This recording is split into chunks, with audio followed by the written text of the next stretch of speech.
The stock market can be scary. It goes up and down, sometimes it moves a lot. This is called volatility. And there is a way to measure it. It's called the VIX. VIX stands for the CBOE Volatility Index. Think of it as the market's fear gauge.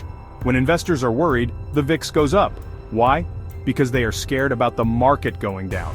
When they are feeling good, the VIX goes down. They think the stock market will be calm. It's that simple.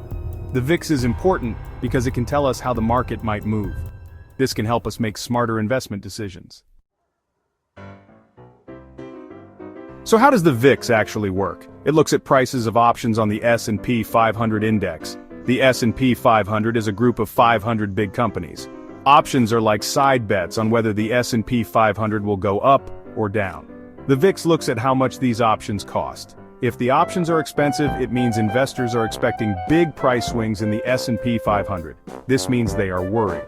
They fear the market. The VIX will go up.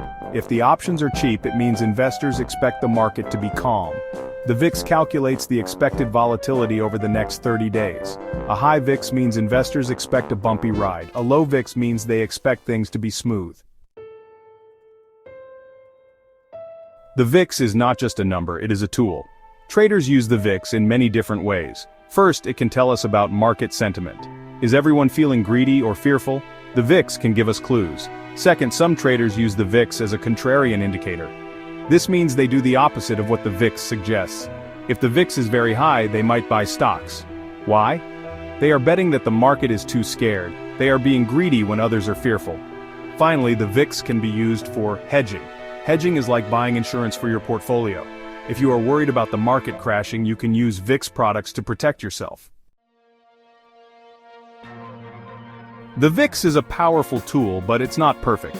It's important to remember that the VIX is just a forecast. It's not a crystal ball. Sometimes the market does things that nobody expects. Also, the VIX can stay high for a long time. This can make it tricky to use as a timing tool. Don't make decisions based on the VIX alone. Always consider other factors like your own financial goals and risk tolerance. In conclusion, the VIX is a valuable tool. It helps us understand market sentiment and volatility. Use it wisely, and it can help you navigate the ups and downs of the stock market.